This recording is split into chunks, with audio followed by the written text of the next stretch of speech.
Praise the Lord. காலை ஜெபம். இந்த நாட்களிலே ஒரு வசனத்தை வாசித்து நாம் ஜெபிப்போம். சங்கீத புஸ்தகம் 1வது சங்கீதம் 2வது வசனம் இப்படியாக சொல்லுகிறது: கர்த்தருடைய வேதத்தில் பிரியமாய் இருந்து இரவும் பகலும் அவருடைய வேதத்தில் தியானமாய் இருக்கிற மனுஷன் பாக்கியவான். பிரியமானவர்களே, கர்த்தருடைய வேதத்தில் எந்த ஒரு மனுஷன் பிரியப்படுகிறார்களோ அவர்கள் வாழ்க்கை தேவன் அபரீத விதமாய் மாற்றுகிறவராய் ஆசீர்வதிக்கிறவராய் இருக்கின்றார். நம்முடைய அதைத்தான் இங்கே சங்கீதக்காரன் தெளிவாய் சொல்லுகிறான். கர்த்தருடைய வேதத்தில் இரவும் பகலும் பிரியமாய் இருக்கிற மனுஷன் பாக்கியவான்.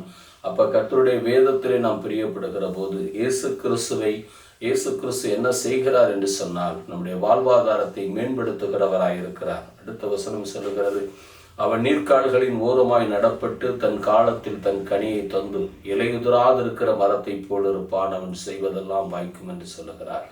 பிரியமானவர்களே, பிரியப்படுகிற பொழுது நீ செய்கிறது வாய்க்கும்படி கர்த்தர் கட்டளையிடுகின்றார். நாம் ஜெபிப்போம். எங்கள் அன்புக்கு அதிகமாய் நேசித்து வழிநடத்துகிற எங்கள் அன்பின் நல்ல பிதாவே, இந்த 20ஆம் தேதி 1ஆம் மாதத்திற்காக நன்றி செலுத்துகிறோம். இந்த நாட்களிலே இந்த வசனத்தின் மூலமாய் இந்த ஜெபத்தை கேட்கிற ஒவ்வொரு பிள்ளைகளும் உம்மீது பிரியப்படுகிறவர்களாய் அவர்கள் செய்வதெல்லாம் வாய்க்கிறதுபடி நீர் மாற்றுகிறபடியால் உமக்கு நன்றி செலுத்துகிறோம். சிறியோர் முதல் பெரியோர் வரைக்கும் கர்த்தாவே அவர்கள் செய்வதெல்லாம் வாய்க்க கர்த்தர் உதவி செய்யுங்க. படிப்பிலே ஆண்டவரே அவர்கள் படிப்பு வாய்க்கட்டும், உழைப்பிலே அவர்கள் பிரயாசம் வாய்க்கட்டும்.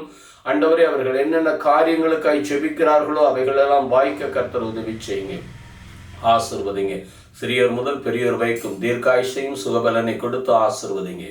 இயேசு கிறிஸ்துவின் இனிய நாமத்தில் ஜெபிக்கிறோம். எங்கள் ஜெபம் கேளும் ஜீவனுள்ள நல்ல பிதாவே, ஆமேன். அல்லேலூயா.